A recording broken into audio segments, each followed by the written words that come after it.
Happy Friday. Listen to this new artist I found. His name is AJ Gant. He is so good. Happy Friday, everybody. Isn't he good? Awesome background guitar. Anyway, I guess I should get on about my father's business, but I love good music. And so, yeah, this guy's awesome. Awesome. I just want you to hear a little bit of a guitar, though. He's so good. He's so good. And if you know anything about Austin, Austin loves good music. All right, I'll shut it off. And I'll get... Isn't that great, though? I just like it. He went down to the river. Anyway.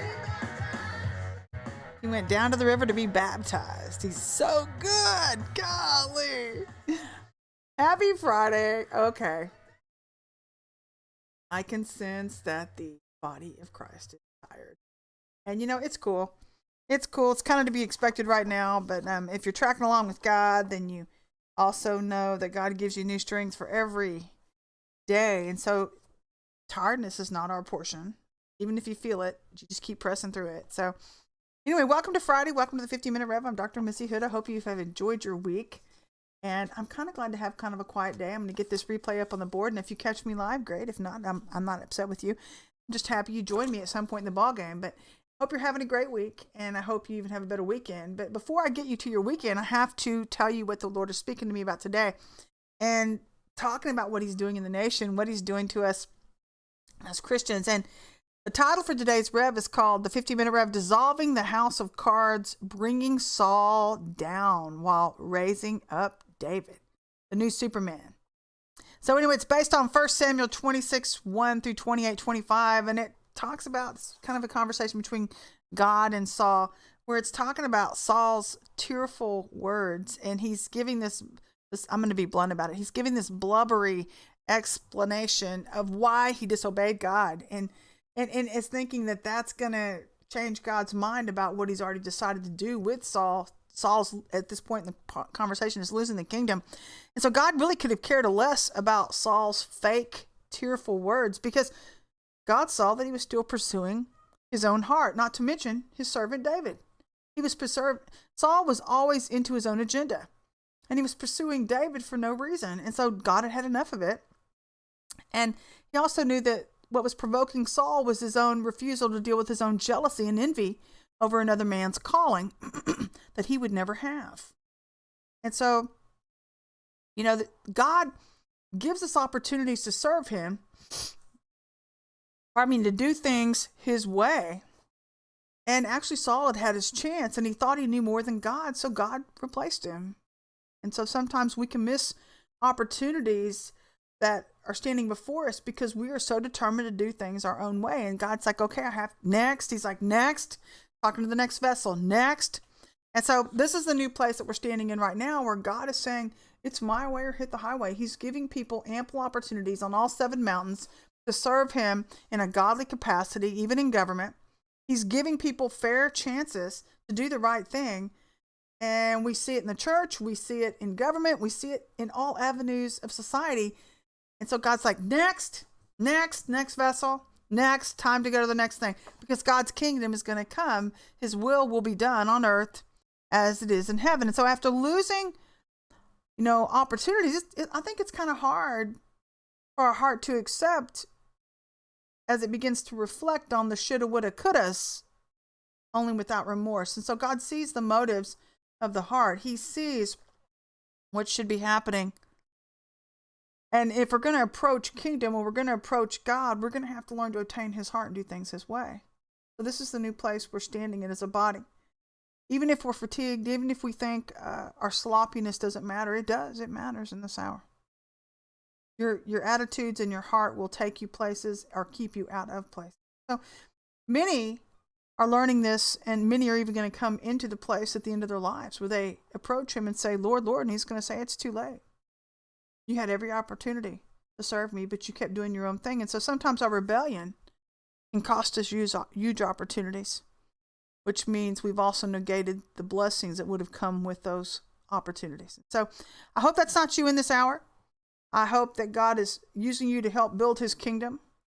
because he definitely is negating man's kingdom right now, and he's building his own. And so we can make our plans without ever considering God's thinking, or with even in the mindset in our own rebellion of thinking he's just going to agree with us and come on board with what we think we're going to do. And God's like, no, you're not actually. And we can also think that we're going to stop his kingdom from coming with the people that he's rising up in this hour. And God's like, no, I'm sorry. And he's not going to argue with us. He's not going to try to convince us that his way is the best way. He's not even going to waste his time. He's just going to say, I'm going to continue moving on. And if you get in my way, I'm going to run over you like a freight train. And so this is what we're seeing right now, actually, with different things that are going on. With what God is raising up on all 7 mountains within America. And so we can make our plans without considering God's thinking, or we can actually come into alignment with him. But what I'm finding too is that a lot of people step into tremendous disappointment when their plans don't match up with kingdom, or when they think that they're going to have their way instead of allowing God to have his. And so I hope that's not you. And in Saul's case, because we have a lot of Sauls that are being brought down right now, and, it's interesting to me because God did give him another opportunity to repent. But the problem was that at that point in the ballgame with his conversation with Saul, Saul's heart had become too hardened. Has your heart become too hardened to listen to God, to make amends with God, to actually change and align with God? It's never too late to align with him. It's when the door shuts that the door's shut. You can't go back. You can't change anything that's happened now. And so this is what happened to Saul. And even David, believe it or not, in this point in the ball game, had just won a great victory over Saul. But he then, because of his immaturity, and so these are the 2 people groups, by the way, that are operating in this hour. But David even made a mistake because in his immaturity and foolishness, he forgot to inquire of the Lord. And I believe it was because of the learning process that David was in as a young leader, that he had forgotten about that God likes to be included in our endeavors. He likes to be included. And this is an hour, actually, where if we don't include God, because God knows the end from the beginning, and God also knows the weapons that the enemy is going to be using, he knows what we're going to, the weaknesses that we're faced with and that we struggle with in our own lives. And so God knows what it's going to take to win the battle. So in this particular battle, David had gotten discouraged, and he stopped serving God and he was beginning to think about his own survival instead of allowing God to take care of him.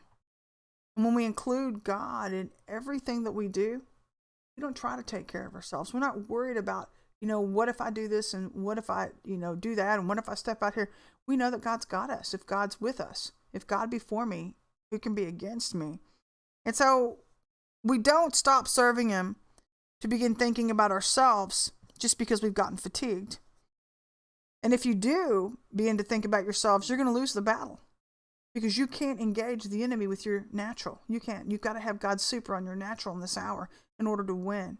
And only God knows what weapons are needed for your particular region, for your particular area where God's using you to fight. And so he's finding out, actually, because of the separation that's going on, who is truly a part of his heart and his forces, and who's just pretending or lying to themselves about their service. This is genuinely what's going on in this hour. And so I believe, honestly, from what I'm observing at this place in the battle, that there are so many people that are just emotionally worn out. They're emotionally fatigued, and they've gotten offended with God. They've gotten offended with people. They've gotten offended with church leaders. They're offended. They're just, anything offends them. Everything offends them. But now they're beginning to argue with God, and they're trying to tell God how to run his show and how to run kingdom. And God's like, you need to back your truck up out of my driveway. You need to back that attitude out of my driveway, and you need to align your heart quickly with my own, lest you be judged. And so God knows where we're at. He also knows who's operating in the flesh, who's standing in the spirit, even in the fatigue. He knows this. He knows our limitations. He knew we would come to this place. So the only thing he's asking us to do is to stay aligned with him so he can continue to expose the pretense and the hypocrisy in all 7 mountains on the international, federal, state, city, county, personal levels. And so, again, it goes back to the truth that God is separating the true sheep from the goats and trying to help us see who we can go to war with. He's trying to let us see who he's taking to war, and he's showing up and helping win the war. And so if you don't feel like you have a lot of power behind your prayers and a lot of power with you when you go into the courts of heaven, it might be because you're going in alone. You're not seeking God to find out what he has to say strategy-wise about your circumstances. Because if you know anything about God and about this time and season, you're supposed to be saying what you hear your Father say. And God's okay. I mean, he's trying to let us see that he loves us because he's okay with our limitations, but he wants to be included. He wants us to begin eating, breathing, and sleeping him. And so the Lord's saying he's showing the true sheep. Excuse me if I can speak. He's showing the true sheep who they can go to war with, but only if they listen. Because ultimately, God wants to be the first person on our list so that he can help us to win. Because there are a lot of evil hearts out there that are refusing to get honest with themselves. They're refusing to listen. And they're in wrong standing with me, says the Lord. Because they don't know my ways. I hope that's not you. So the Lord's saying in this hour, make no impulsive decisions about significant matters, but instead wait on me, says the Lord. Wait and be of good courage, and I'll strengthen your heart. Because as we wait, he's giving us strategies of victory. When we learn to wait, we learn to rely upon him so that he's able to add his super to our natural in all circumstances, where all things we do become supernatural. We bring out and live out heaven here in the earth. And so we're not worried about, how big our foe is. We're not worried about what words are being spoken of us. We're not worried about what's going on in the courts of heaven against us. We know that if God be for us, who can be against us? And so on the flip side of that truth, anyone stuck in the flesh is finding themselves getting left behind because the flesh or the occult is no match for God. They're finding themselves to be no match for God. They're starting to lose every battle, especially when the church chooses to stay stuck in witchcraft right along with it, or in Jezebel, in a Balaam spirit, or in the devil's fleshly ways, including seeking ancestral spirits or LHSs or the demons, or by allowing unholy speaking spirits to guide them. Are you listening to the right spirit? Are you testing the spirit? 1 John 4:3. That's just a thought, because the spirit that you listen to is the spirit that you submit to, is the spirit that flows through you. You know that, right? Your spirit, God's a spirit, the devil's a spirit. And you can think that you're hearing the right spirit, but you're being led farther and farther and farther astray. And so there's a way that seems right to a man, but if it doesn't align with love, God's not obligated to hear or answer your prayers. So we need to be testing the spirit that we think we're hearing and inquiring of the true and living God, because Superman's arising through him right now. You notice my Superman emblem on here? I like him. And he's also doing it so that all mankind can see the anointing and the glory that's rising up through Christ on his vessels. But God is the one adding super to our natural, not himself. And it's for those who would choose to follow the true, warm, unconditional love of Jesus and not their own version of who they think he is. Which brings us to John 11:1-54. That's the second part of this conversation where it's talking about the attributes of love. The attributes of love. And if you know anything about love, there are different aspects of love. And it speaks about love hearing, or love being able to wait on God. How well do you wait on God? About being able to take a risk through love and step into love and trust in love in all things. How well do you take a risk and trust God when he tells you to do something? And then love being able to comfort and weep with you when we actually get caught up in ourselves. And so we're going to talk about the first attribute where love hears. And if you know anything about God, his love keeps his ears open to our cries. He's always listening to his children. He's always waiting to interact with us and to hopefully help us in any way possible. But could it be that if you're not hearing, it's because you're not listening to his heart, but only your own. Could it be? Because God really does want to interact with you, and he really does want to help you in your situation. But if we're listening to our own flesh and doing what's right in our own eyes, then we're going to have a hard time hearing the true voice of the shepherd. The Lord says, my sheep know my voice, and they only follow after me. But if you're listening to your own voice or to voices of other spirits, then you're going to have a hard time unless you're learning to test the spirit to differentiate between the truth and a lie. And so, I talk to people every day who complain that they feel like God is not listening to them. He's just not listening to me. God doesn't love me. He's not answering my prayers, blah, blah, blah. And, I have to actually respond and tell them that's because you're not listening to what he's telling you to do. You're not listening to what he's telling you to do. So when we stop with getting our prayers answered, it's because we've turned to our own ways instead of following what God is saying is right. And we're in a season where many are obeying and following God in the Spirit, and they're drawing nearer to him while he's drawing nearer to them. And as God draws nearer and nearer to mankind, is what's causing the pressure I talk about in C2. Remember, I told you there was going to be pressure that was going to be building at the beginning of C2, and it's the pressure caused by holy fire and the pressure from strange fire that's brought onto the vessels, because God is using it as a separating force to show him and give those vessels an opportunity to choose whom they're going to serve.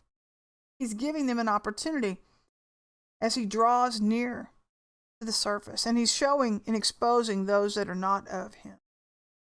That's what he's trying to show that mankind right now. And so if that's true, then, and if a vessel is still stuck in their own delusion by their own shortcomings, God will allow his holy fire to touch that vessel.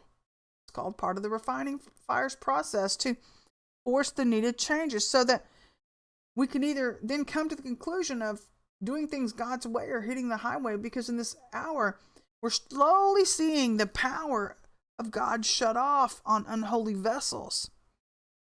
And they can learn one of two ways. They can learn it the hard way or the easy way through alignment. So we can either fall on the rock, or the rock can fall on us to teach us proper alignment. But in this season, God is no longer mincing his word with what he says truth is versus who you might think he is, or a vessel's perversion of what they want truth to be. He's saying, do it my way. Do it my way, or I won't come near you. I won't flow through you. I won't touch you or use your vessel. I can't use your vessel. So it's called forced compliance, because as we move through C2, we learn that we do have the choice to work with the devil or strange fire, or become refined by God's holy fire as we allow God to transform us. We're learning these things. I don't know about you. I'm learning these things. And this is the pressure that I was talking about before, is God's readying us for the eye of the needle in August. The Lord's saying, don't worry for some of you who are trying your best. And I'm not trying to make excuses or give you room to make excuses if you have gotten stuck in the spirit of Saul. But now is the time to quickly move into position, or to be willing to move into position of change, so that you don't lose doorways of opportunity. Because the longer you wait, the more difficult your ability is to walk through them and into God's heart, or the place he's trying to utilize your vessel. Okay? So another aspect of God and love is that mankind has forgotten that the true love waits. This goes back to waiting on God in the courts of heaven to wait what God has to say about a situation.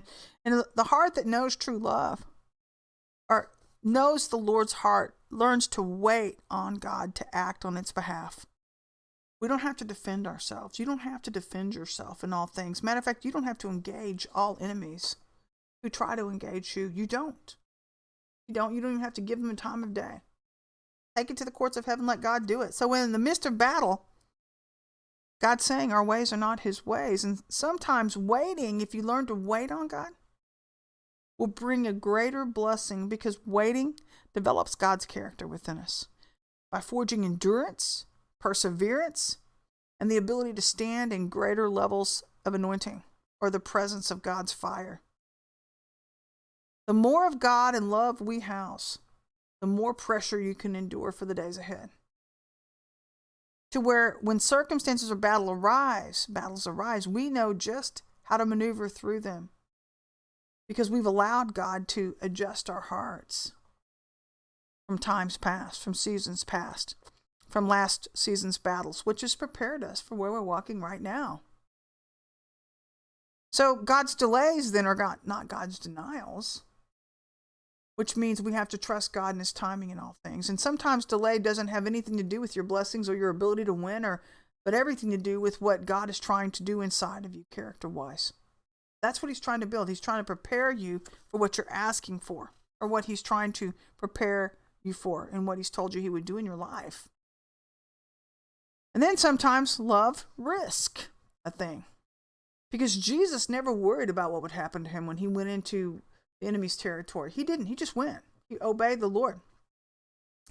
And sometimes love will place us into hard situations that we would ordinarily not choose to walk into. Because God is trying to develop nobility within us. True kingdom nobility. Which comes from fighting alongside of the king in all things. Learning to rely on his knowledge, his leadership and ability, and thinking about things that concern us. God said, if anything is good, if anything is pure, if anything is lovely, think on these things, because God's ultimate goal is to bring us into his courts with praise and thanksgiving, knowing which king we're serving. Are you serving yourself? Not the devil, not ourselves. Or are you serving Jesus Christ as King? Who is the only one allowed to sit on the throne once he's entered into our courts. And by the way, in this season, he's not sharing his glory with anybody. Not anybody. And he's looking for hearts of humility so that he can utilize and flow through those vessels. Those are the hearts he's going after. And then if you know anything about love, love also comforts and it weeps for a heart that can't seem to understand his ways. I've met a few people in my life, especially in the last 4 years. One individual in particular. And this individual would throw fits and tantrums when Jesus wouldn't give her what she wanted. And she would rail on the phone to me and complain and berate God. Where I finally had to tell her, look, man, your behaviors make you look and sound like a titty baby, not getting their way, or like a spoiled brat who thinks berating God is going to change his mind. This is an immature vessel who actually thinks that throwing and kicking and throwing a fit with God because you refuse to grow up and you refuse to change and be changed is going to make God give you what you want. God's not moved by our flesh.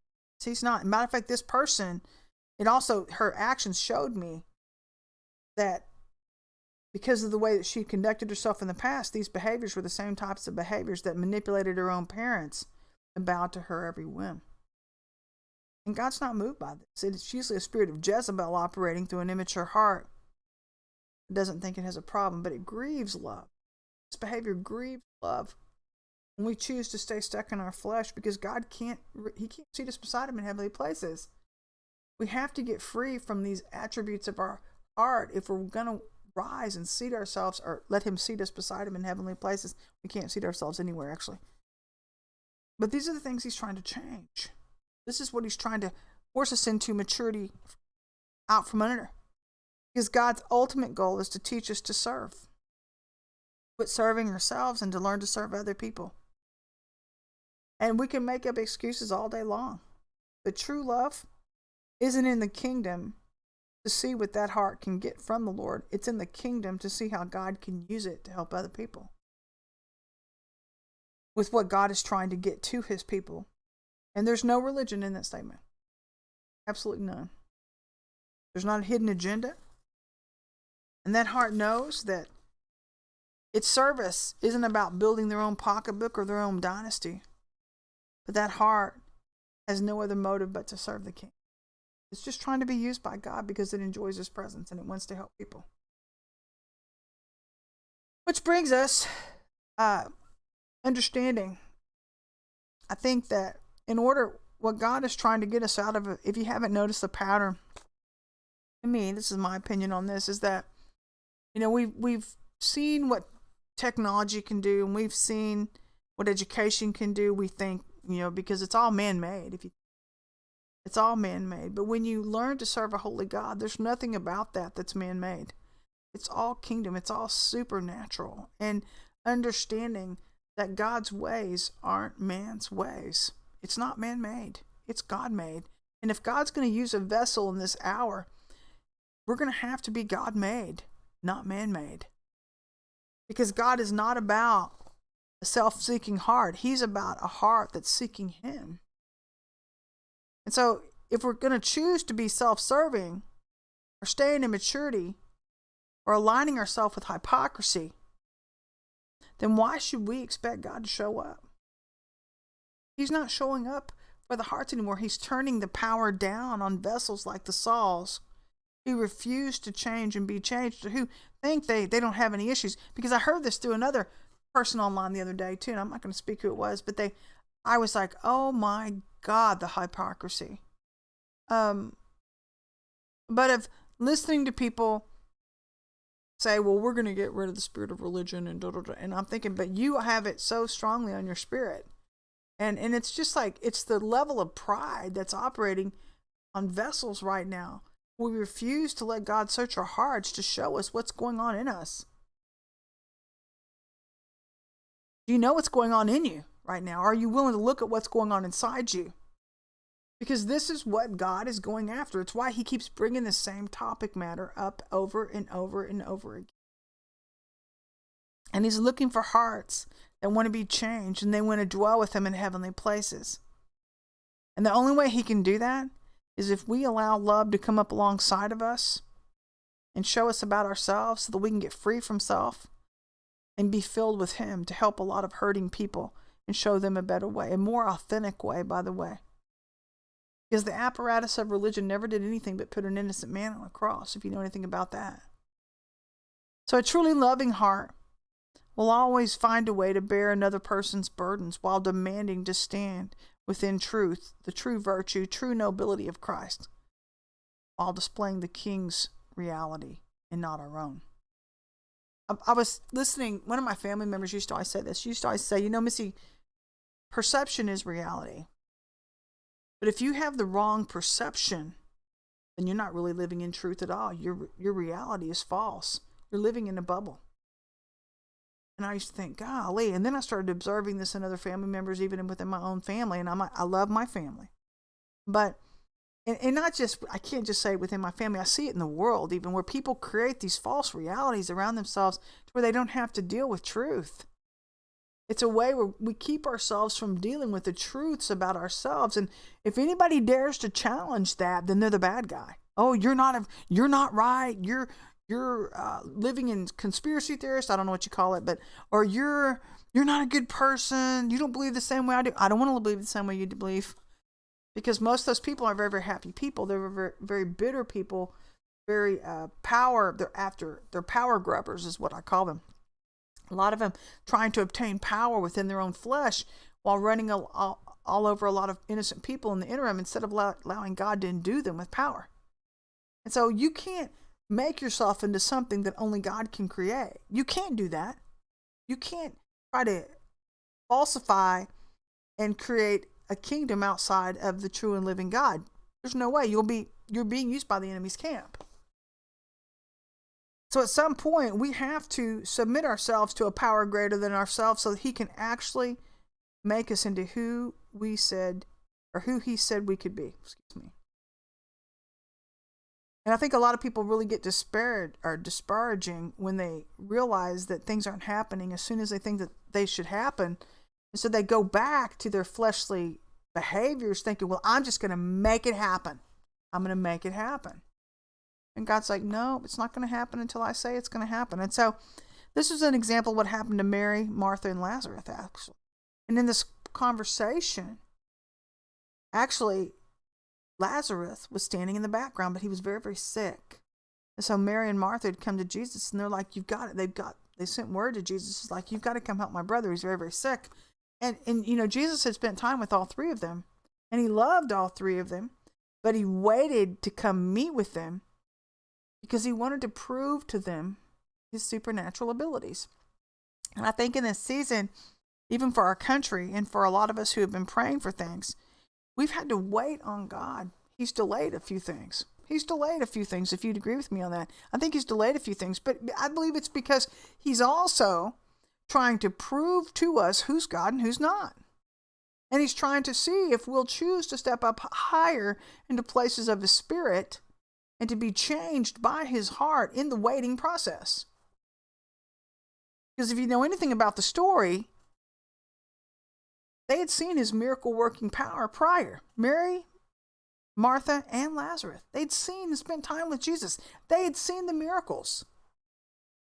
And like Mary and Martha, many of you have spent time with Jesus in past seasons, observing his miracles in your own lives. Having to wait upon his words and promises that built up your most holy faith from different things that you were asking for. But if you know anything about God, faith, true faith, only comes and is built by pressure. And that is the season that we're now standing in. We're at another level. We're dealing with another devil. We have another opportunity for us to listen to what our Heavenly Father has told us in past seasons, if you're still holding on to the promise of the things that he's going to do. And you have an opportunity to stand. Stand. Having done all, stand.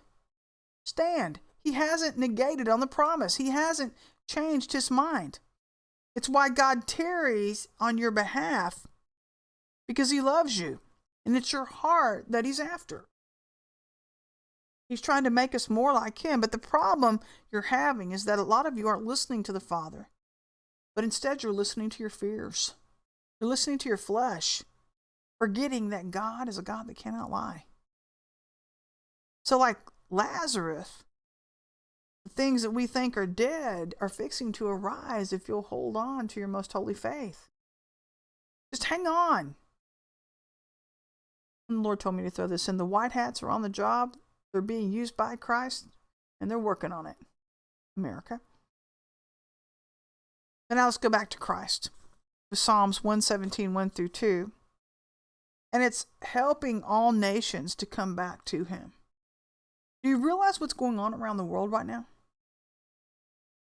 What's going on in the world is that, and I'm not upset at all today. I feel like so many people are so tired spiritually. They're tired of the battle, and they're tired of battling the witchcraft. And by the way, the reason why you're fatigued is because the witchcraft is operating at such high levels that it's like a blanket on intercessors that's trying to get you to disengage. And you've got to press through it.